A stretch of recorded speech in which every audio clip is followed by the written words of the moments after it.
నేటి తెలంగాణ న్యూస్ కు స్వాగతం.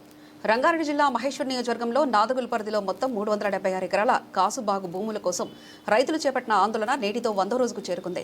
ఈ సందర్భంగా రైతులు వంటావార్పు కార్యక్రమం నిర్వహించి తమ నిరసన వ్యక్తం చేశారు. తమ భూముల్లోకి వెళ్లకుండా పోలీసులు అడ్డుకుంటున్నారని రైతులు ఆరోపించారు. సుప్రీంకోర్టు ఆదేశాలు ఉన్నాయని చెప్తూ తమను పొలంలోకి అనుమతించడం లేదని, తమ పొలాల చుట్టూ ఏర్పాటు చేసిన బ్లూ రేకులను వెంటనే తొలగించాలని వారు డిమాండ్ చేశారు. సుప్రీంకోర్టులో కేసు నడుస్తున్న సమయంలో తమ భూముల చుట్టూ బ్లూ రేకులతో ఫెన్సింగ్ ఎలా ఏర్పాటు చేశారు, ఇందుకు ఎవరు సహకరించారో స్పష్టత ఇవ్వాలని రైతులు ప్రశ్నించారు. తమకు న్యాయం చేయాలని, సంబంధిత అధికారుల చుట్టూ ఎన్నిసార్లు తిరిగినా సమస్యకు పరిష్కారం లభించడం లేదని రైతులు ఆవేదన వ్యక్తం చేశారు. తమ భూములపై హక్కులను గుర్తించి వెంటనే న్యాయం చేయాలని రైతులు ప్రభుత్వాన్ని కోరారు. తమ ఆందోళనకు అనేక రాజకీయ పార్టీలు మద్దతు తెలిపినప్పటికీ అన్ని పార్టీల నాయకులు ఈ అంశాన్ని పెద్దగా పట్టించుకోవడం లేదని రైతులు అసంతృప్తి వ్యక్తం చేశారు. ఈ నేపథ్యంలో ముఖ్యమంత్రి స్వయంగా చొరవ తీసుకుని ఈ స్థలాన్ని పరిశీలించి రైతులకు న్యాయం చేయాలని వారు విజ్ఞప్తి చేశారు.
అట్లా చెప్పండి.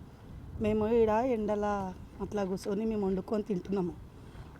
మాకు అందులోకెళ్ళి ఎలగొట్టేసారు, మా పొలాలకెళ్ళి ఎలగొట్టారు. మా పొలాలకు రానిస్తలేరు. కొయ్యూరోలు అంట, ఎవరెవరు అంట, మమ్మల్ని లోపల రానిస్తలేరు. రానియకుంటే ఇక్కడ గుడిసె వేసుకొని ఇక్కడ వండుకొని తింటున్నాము. గుడిసె నిన్న మొన్న వేసుకున్నాము, ఎర్రటి ఎండలు వండుకొని తిన్నాము. ఎవరు వస్తలేరు, మమ్మల్ని ఆదుకుంటలేరు, చేస్తలేరు. మరి మేము ధర్నా చేసినాము, చేత కాకున్నా కానీ 14 కిలోమీటర్లు నడిచినా కానీ మాకు ఎవరు రాలేదు. మాకు ఎవరు చూస్తలేరు మమ్మల్ని. ఏ లీడర్ చూస్తలేరు, ఎవరు వస్తలేరు, ఏ రాజకీయం వస్తలేదు, మరి ఎవరు చూస్తలేరు. అక్కడ పోయినాం, ఇక్కడ పోయినాం, ఎక్కడ పోయినా మాకు ఎవరు స్పందిస్తలేరు. మరి మా దానికి ఎవరు రారా?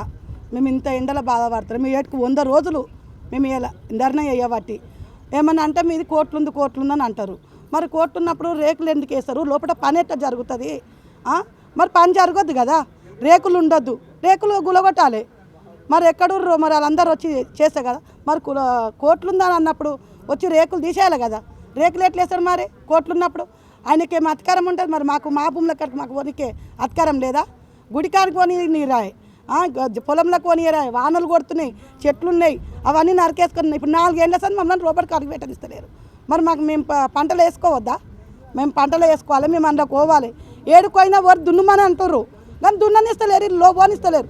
ఇక్కడ పోతే పోలీసులు వచ్చి అడ్డపడుతుర్రు, అక్కడ పోతే వీళ్ళు అడ్డపడుతుర్రు. మరి ఆ పోలీసులకు ఎవరు చెప్తుర్రు ఏం కథ? ఇప్పుడు ఇక్కడ కూర్చున్నాము, పోలీసు అని వచ్చి మీరు కూర్చోవద్దని అంటుండు. ఎందుకు అంటుండు? మా పొలం కాదా? మా పొలంలోకి మేము పోతాము.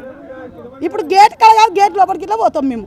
మాకుంది అధికారం, మా పొలం కాడికి మేము పోయే అధికారం మాకుంది. మరి ఎవడాడు కంప్లైంట్ ఇస్తారు, రామని ఇడికి మా దగ్గరకు వచ్చి మాట్లాడమని అంతే. రంగారెడ్డి జిల్లా బాలాపురము మండలము నాదరులు గ్రామము సర్వే నెంబర్ 613లో ఉన్నటువంటి ప్రభుత్వ భూమిలో 373 ఎకరాలలో గత అనేక సంవత్సరాలుగా వ్యవసాయం చేసుకుంటూ జీవనం సాగిస్తున్నటువంటి రైతుల భూముల్లోకి అక్రమంగా చొరబడి ఈ భూములన్నింటినీ కబ్జా చేసుకొని బ్లూ షీట్స్ చేసుకొని రైతులకు ఏమాత్రం న్యాయం చేయకుండా ఇక్కడ నడుస్తున్న తతంగంలో రైతులందరూ కూడా వచ్చేసి వాళ్ళు స్వచ్ఛందంగా ప్రజాస్వామ్యబద్ధంగా ఇక్కడ వంటవార్పు కార్యక్రమం చేసుకుంటూ నిరసన కార్యక్రమం చేస్తున్నారు. ఒక 100 రోజుల నుంచి ఈ రోజు వరకు 100 రోజులైంది. ఇక్కడే ఎండనక వాననక చలనక ఇక్కడనే ఉండి వంటవార్పు కార్యక్రమం చేసుకుంటూ చేస్తున్నారు, నిరసన చేస్తున్నారు. అనేక ప్రభుత్వ అధికారులకు, రెవెన్యూ అధికారులకు, ఎంఆర్ఓ గారికి, పోలీసు వారికి, అన్ని ఉన్నతాధికారులందరికీ కూడా మేము లిఖితపూర్వకంగా ఫిర్యాదు చేసినాం. కానీ ఇప్పటివరకు కూడా ఏ ఒక్క అధికారి కూడా ఏం జరుగుతుంది ఏమవుతుందని చెప్పేసి రైతుల గోడు పట్టించుకునే నాదుడే లేడు. ఏ రాజకీయ పార్టీ కూడా ఇటువైపు కన్నెత్తి చూడడం లేదు. ఇందులో ఉన్న మతలబ్ ఏందో మాకు అర్థం అవడం లేదు. కొంతమంది నాయకులు మాత్రం మాకు మద్దతుగా వచ్చారు, మిగతా నాయకులు ఎవరు కూడా మాకు రావడం లేదు.